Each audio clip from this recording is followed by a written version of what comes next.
7 seconds, that was all it took for German tank crews to realize their shells were useless, because the Soviet tank in front of them wasn't burning, it was still coming.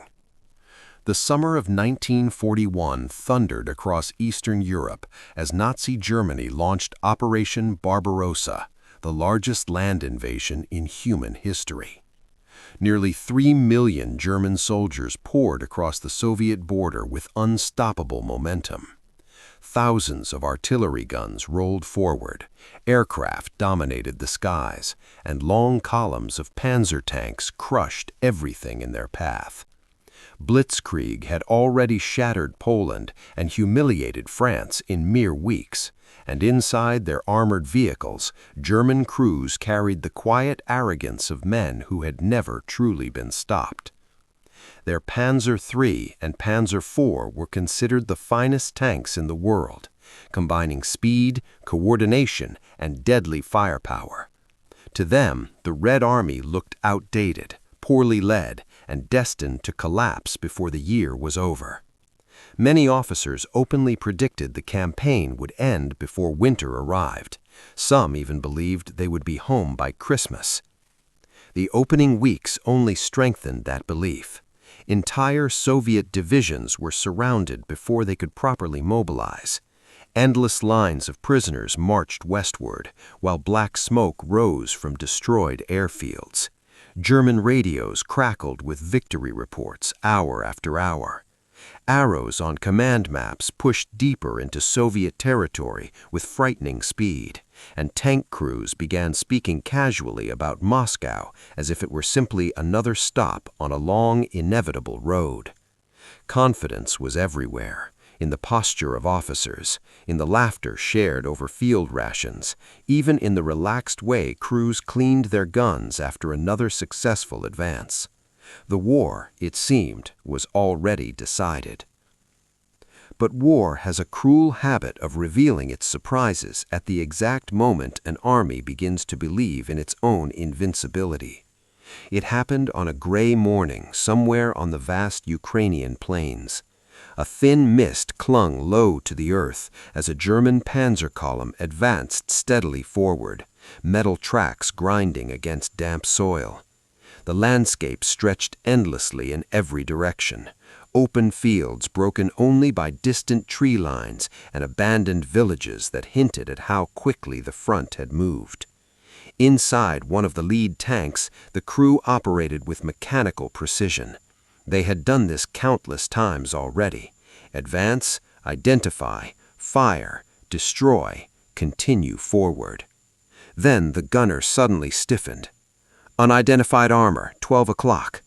The commander raised his binoculars and focused on the shape emerging from the fog.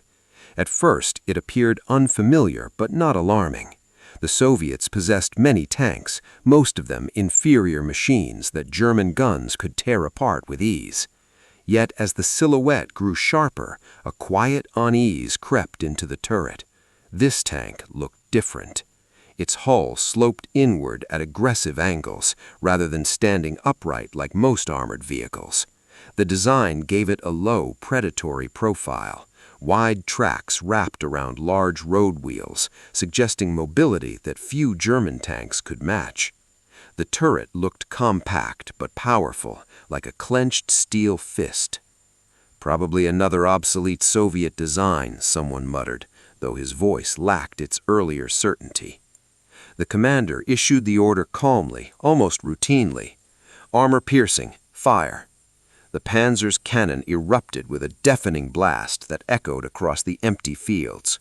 The shell streaked forward and slammed directly into the Soviet tank's front armor. Every German crewman expected the familiar result: sparks, torn steel, flames, the instant death of another enemy vehicle. Instead, something impossible happened. The shell bounced. It struck the angled armor and ricocheted harmlessly into the dirt.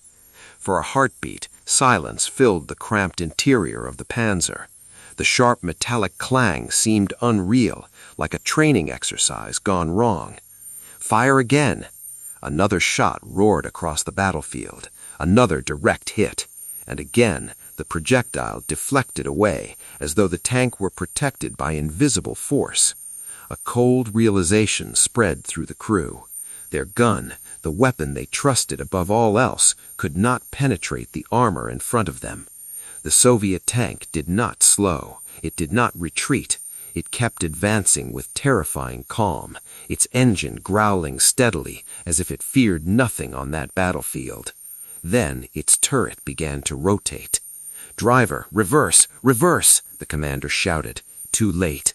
A blinding flash burst from the Soviet gun. The impact slammed into a nearby German tank with catastrophic force. Armor split apart, flames erupted instantly, and thick black smoke twisted upward into the pale morning sky. Inside the burning Panzer, ammunition detonated in violent bursts, each explosion sending fragments outward like shrapnel from a grenade. Seconds later, another German tank was hit, its tracks blown apart as the vehicle lurched helplessly sideways.